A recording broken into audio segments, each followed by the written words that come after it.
Greetings guys, welcome to the channel. My name is DJ Odyccy, and again on today's video we're gonna do some of FL Studio tips which I think might help out if you're using what I'm about to show you. So today we're gonna be dealing with one shot. I'm gonna show you what you do with one shot and what not to do with one shot. Basically, it's just that simple, right?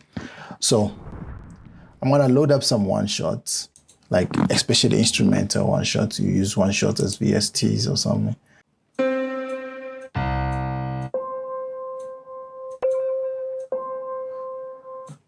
I'll take this one for now, right? So number one, you want to play this like a VST, like it's a piano and stuff, you know?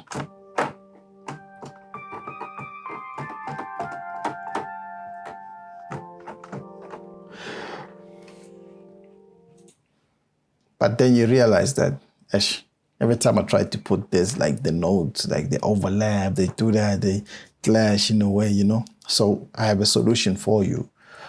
Number one, make sure that resample, you go to stretch. The stretch mode means this note there and this note play at equal lengths.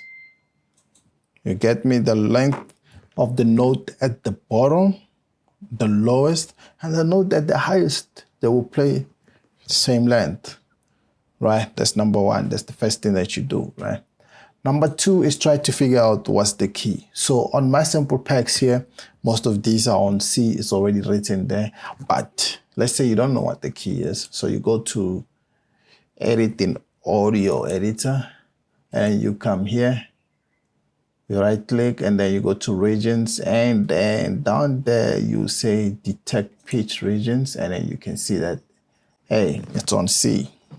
And then, so in this case, you're good, you can close it. The regions are, this thing is on C. Great, meaning that you can play it with any other sound that's gonna come in. Now it sounds great because the only difference is that it overlaps, you know, the key plays and then it just, you know, you play it and it keeps going, you know.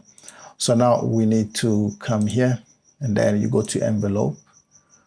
Take that, take down, hold, and you can reduce everything else. And then now it's gonna play.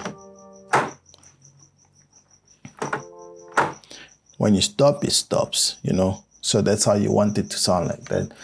That's one way of doing this. So now you're good, you know? So if it happened that you saw what the key it was, if it told you that thing was on D, so you just make sure that you just right click on top of D. If it was on E, you right click on top of E. So on and so forth. And it's written C5 there, so meaning that it shows that it's on C5. If it was C4, I'll just put it here on C4 so that I can have like the freedom like I have with playing other sounds. So that's how you do it. So now let's say now you got a chord instead of just the key. So I know I have chords here. So I'm gonna take this chord, and then because with chords you have to normally play them with one note.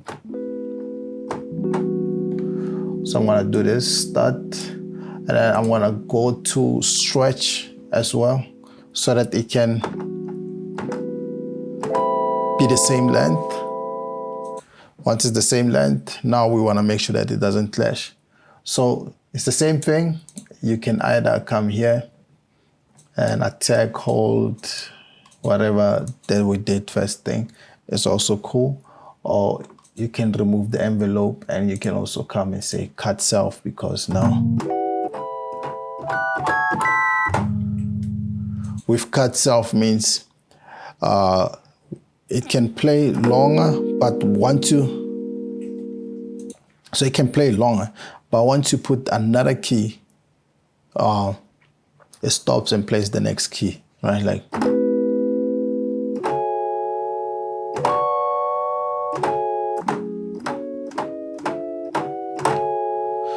So just like that, you have yourself a very nice way of playing these tracks as one shot. So I think, and I hope that this video was helpful. You can do a lot on these things. I don't want to dwell too much into this. I'm just showing you how you can actually play this and actually become great songs, you know, It's up to you now, you know, you just play, my guy, you know, it's great.